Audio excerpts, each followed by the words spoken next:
신명기 17장 1절. 음이나 악질이 있는 소와 양은 아무것도 네 하나님 여호와께 드리지 말지니 이는 네 하나님 여호와께 가증한 것이 됨이니라. 네 하나님 여호와께서 네게 주시는 어느 성 중에서든지 너희 가운데 어떤 남자나 여자가 네 하나님 여호와의 목전에 악을 행하여 그 언약을 어기고 가서 다른 신들을 섬겨 그것에게 절하며 내가 명령하지 아니한 이를 성신에게 절한다 하자. 그것이 내게 알려짐으로 내가 듣거든 자세히 조사해 볼지니 만일 그 일과 말이 확실하여 이스라엘 중에 이런 가증한 일이 행함이 있으면 너는 그 악을 행한 남자나 여자를 네 성문으로 끌어내고 그 남자나 여자를 돌로 쳐 죽이되 죽일 자를 두 사람이나 세 사람의 증언으로 죽일 것이요 한 사람의 증언으로는 죽이지 말 것이며 이런 자를 죽이기 위하여는 증인이 먼저 그에게 손을 댄 후에 뭇 백성이 손을 댈지니라. 너는 이와 같이 하여 너희 중에서 악을 제할지니라. 네 성 중에서 서로 피를 흘렸거나 다투었거나 구타하였거나 서로 간에 고소하여 네가 판결하기 어려운 일이 생기거든 너는 일어나 네 하나님 여호와께서 택하실 곳으로 올라가서 레위 사람 제사장과 당시 재판장에게 나아가서 물으라. 그리하면 그들이 어떻게 판결할지를 네게 가르치리니 여호와께서 택하신 곳에서 그들을 네게 보이는 판결의 뜻대로 네가 행하되 그들이 네게 가르치는 대로 삼가 행할 것이니 곧 그들이 내게 가르치는 율법의 뜻대로 그들이 내게 말하는 판결대로 행할 것이요 그들이 내게 보이는 판결을 어겨 좌로나 우로나 치우치지 말 것이니라. 사람이 만일 무법하게 행하고 네 하나님 여호와 앞에 서서 섬기는 제사장이나 재판장에게 듣지 아니하거든 그 사람을 죽여 이스라엘 중에서 악을 제하여 버리라. 그리하면 온 백성이 듣고 두려워하여 다시는 무법하게 행하지 아니하리라. 네가 네 하나님 여호와께서 내게 주시는 땅에 이르러 그 땅을 차지하고 거주할 때 만일 우리도 우리 주위의 모든 민족들 같이 우리 위에 왕을 세워야겠다는 생각이 나거든 반드시 내 하나님 여호와께서 택하신 자를 내 위에 왕으로 세울 것이며 내 위에 왕을 세우려면 내 형제 중에서 한 사람을 할 것이요 내 형제 아닌 타국인을 내 위에 세우지 말 것이며 그는 병마를 많이 두지 말 것이요 병마를 많이 얻으려고 그 백성을 애굽으로 돌아가게 하지 말 것이니 이는 여호와께서 너에게 이르시기를 너희가 이후에는 그 길로 다시 돌아가지 말 것이라 하셨으며 그에게 아내를 많이 두어 그의 마음이 미혹되게 하지 말 것이며 자기를 위하여 은금을 많이 쌓지 말 것이니라.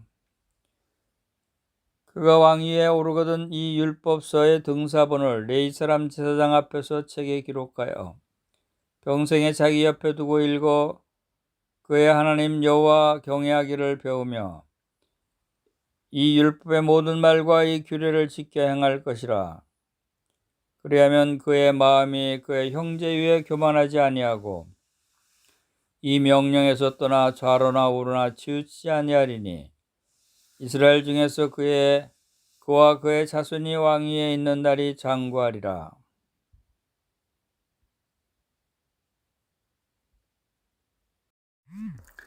신명기 18장 1절. 레위 사람 제사장과 레위의 온 지파는 이스라엘 중에 분깃도 없고 기업도 없을지니 그들은 여호와의 화제물과 그 기업을 먹을 것이라. 그들의 형제 중에서 기업을 가지지 않을 것은 여호와께서 그들의 기업이 되심이니 그들에게 말씀하심 같으니라. 제사장이 백성에게서 받을 몫은 이러하니 곧 그 드리는 제물의 소나 양이나 그 앞다리와 두 볼과 위라 이것을 제사장에게 줄 것이요 또 네가 처음 거둔 곡식과 포도주와 기름과 네가 처음 깎은 양털을 네가 그에게 줄 것이니 이는 네 하나님 여호와께서 내 모든 지파 중에서 그를 택하여 내시고 그와 그의 자손에게 항상 여호와의 이름으로 서서 섬기게 하셨음이니라. 이스라엘 온 땅 어떤 성읍에든지 거주하는 레위인의 간절한 소원이 있어 그가 사는 곳을 떠날지라도 여호와께서 택하신 곳에 이르면 여호와 앞에선 그의 모든 형제 레위인과 같이 그의 하나님 여호와의 이름으로 섬길 수 있나니 그 사람의 몫은 그들과 같을 것이요 그가 조상의 것을 판 것은 별도의 소유니라. 네 하나님 여호와께서 내게 주시는 땅에 들어가거든 너는 그 민족들의 가증한 행위를 본받지 말 것이니 그의 아들이나 딸을 불가운데로 지나게 하는 자나 점쟁이나 기륭을 말하는 자나 요술하는 자나 무당이나 진언자나 신접한 자나 박수나 초혼자를 너희 가운데 용납하지 말라. 이런 일을 행하는 모든 자를 여호와께서 가증히 여기시나니 이런 가증한 일로 말미암아 네 하나님 여호와께서 그들을 네 앞에서 쫓아내시느니라. 너는 네 하나님 여호와 앞에서 완전하라. 네가 쫓아낼 이 민족들은 기륭을 말하는 자나 점쟁이의 말을 듣거니와 네게는 네 하나님 여호와께서 이런 일을 용납하지 아니하시느니라. 네 하나님 여호와께서 너희 가운데 내 형제 중에서 너를 위하여 나와 같은 선지자 하나를 일으키시리니 너희는 그의 말을 들을지니라. 이것이 곧 네가 총회의 날에 호렙산에서 네 하나님 여호와께 구한 것이라. 곧 네가 말하기를 내가 다시는 네 하나님 여호와의 음성을 듣지 않게 하시고 다시는 이 큰 불을 보지 않게 하소서. 두렵건대 내가 죽을까 하나이다 하매 여호와께서 내게 이르시되 그들의 말이 옳도다. 내가 그들의 형제 중에서 너와 같은 선지자 하나를 그들을 위하여 일으키고 내 말을 그의 입에 두리니 내가 그에게 명령하는 것을 그가 우리에게 다 말하리라. 누구든지 내 이름으로 전하는 내 말을 듣지 아니하는 자는 내게 벌을 받을 것이요 만일 어떤 선지자가 내가 전하라고 명령하지 아니한 말을 지 마음대로 내 이름으로 전하든지 다른 신들의 이름으로 말하면 그 선지자는 죽임을 당하리라 하셨느니라. 네가 마음속으로 이르기를 그 말이 여호와께서 이르신 말씀인지 우리가 어떻게 알리어 하리라. 만일 선지자가 있어 여호와의 이름으로 말한 일에 증언도 없고 성취함도 없으면 이는 여호와께서 말씀하신 것이 아니요 그 선지자가 지 마음대로 한 말이니 너는 그를 두려워하지 말지니라. 신명기 17장 연구. 신명기 17장은 재판장과 왕에 관한 말씀입니다. 17장 1절 제사용 짐승은 흠이 없어야 했습니다. 그것들은 죄 없고 흠 없는 하나님의 어린 양을 상징했습니다. 2절에서 7절은 우상 숭배에 혐의가 있는 자는 재판을 받아야 했습니다. 두세 증인의 증거가 필요했습니다. 만일 유죄로 판결되면 그를 돌로 쳐 죽였습니다. 8절에서 13절은 어떤 성읍에 장로들이 다루지 못할 어려운 법적 문제가 발생할 경우에는 재판장에게 그 문제를 상정해야 했습니다. 17장 7절, 12절, 17절 등의 말씀을 비교해보면 그러한 어려운 송사를 듣는 제사장 무리와 재판장 무리가 있었던 것으로 보입니다. 대제사장과 대재판장은 별개의 지도자였으며 12절에 사용된 정관사에 암시되어 있습니다. 이 법정은 하나님의 성소가 위치한 곳에서 열렸습니다. 이 법정의 결정은 최종적이었는데 이는 그곳이 이스라엘의 최고의 법정이었기 때문입니다. 만일 피고가 제사장이나 재판장의 말을 듣지 않으면 그는 죽임을 당해야 했습니다. 4절에서 20절은 하나님은 400년쯤 후에 백성들이 왕을 구할 것을 예상하고 그러한 통치자가 갖춰야 할 자질을 이렇게 말씀하셨습니다. 첫째, 하나님이 택하신 사람이어야 합니다. 둘째, 이스라엘 사람이어야 합니다. 셋째, 말을 많이 두지 말아야, 즉 대적에게 이기기 위해 그러한 자연적인 수단을 의지하지 말아야 합니다. 여호와를 의뢰해야 한다는 의미죠. 넷째, 애굽에서 얻은 말이 그들을 구원할 것이라는 생각에서 백성들로 애굽에 돌아가지 말아야 합니다. 다섯 번째, 아내를 많이 두지 말아야 합니다. 이것은 일부 다처제를 금하고 아내들이 우상 숭배로 이끌 위험성을 경계한 것일 뿐 아니라 정치적인 동맹을 맺기 위한 혼인을 금한 것이기도 합니다. 여섯째, 은금을 많이 쌓지 말아야 합니다. 그것이 여호와를 신뢰하는 데 떠나게 할 것이기 때문입니다. 일곱 번째, 여호와의 율법을 기록하고 읽고 순종해야 합니다. 그렇게 해야 자만하거나 완고해지지 않을 것입니다. 주야로 율법과 더불어 시간을 보냄으로써 왕은 백성들에게 본이 되어야 했습니다.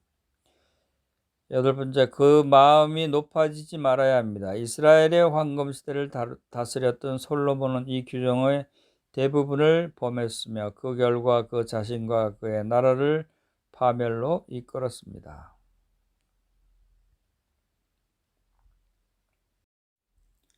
신명기 18장 연구 부분입니다. 18장은 제사장과 레위인의 선지자에 관한 내용입니다.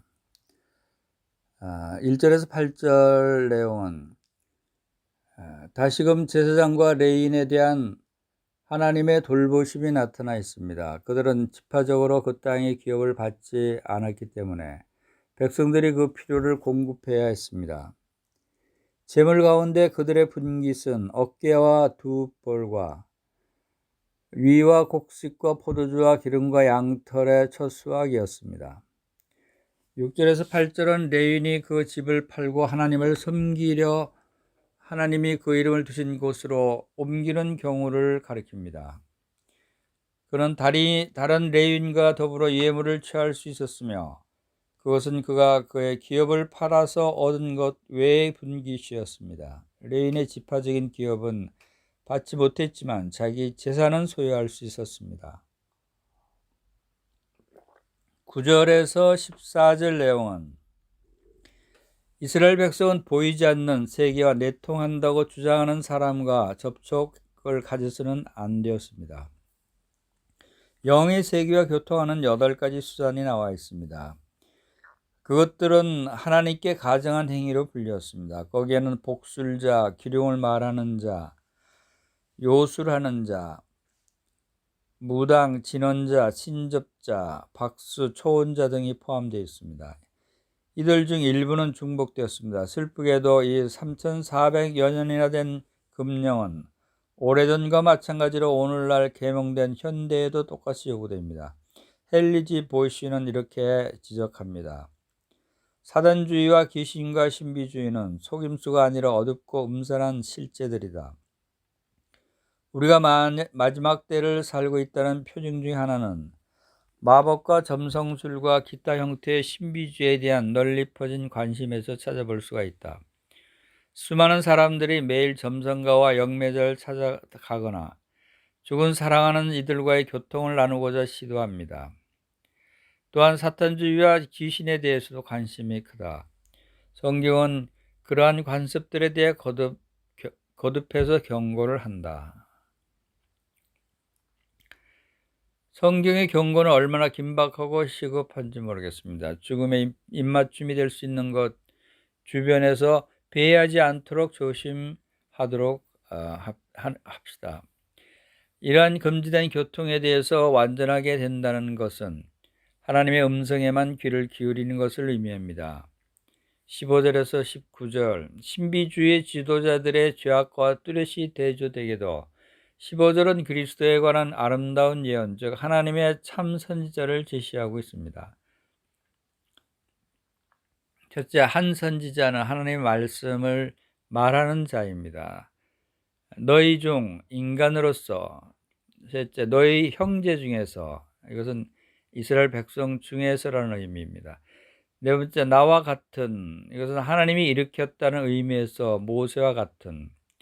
또 다섯 번째로, 내 말을 그 입에 두리니, 이것은 영감의 충만함을 의미합니다. 그 다음에 내가 그에게 명하는 것은 그가 무리에게 다 고하리라는 것은 계시의 충만함을 의미합니다. 모두 그의 말을 듣고 그에게 순종할 책임이 있습니다. 본문은 또한 이 선지자가 하나님과 인간 사이의 중재자 역할을 할 것을 가르쳤습니다. 이스라엘 백성은 시내산에서 두려움에 사로잡혀 더 이상 하나님이 그들에게 직접 말씀하시지 말고 더 이상 불을 보지 않게 하여 죽음을 면케 해달라고 요구했습니다. 그 요청에 대한 반응으로 하나님은 중재자로 그리스도를 약속하신 것입니다. 본문이 유대인의 메시아 소명을 담고 있다는 것은 복음서에 분명히 나타나 있습니다. 요한복음 6장 14절, 7장 40절, 18장 20절에서 22절은 거짓 선지자는 여러 가지 방법으로 그 정체를 알아낼 수 있었습니다. 앞서 우리는 백성들로 참 하나님께 대한 예배에 돌이키게 하는 자는 거짓 선지자라는 것을 알 수 있었습니다.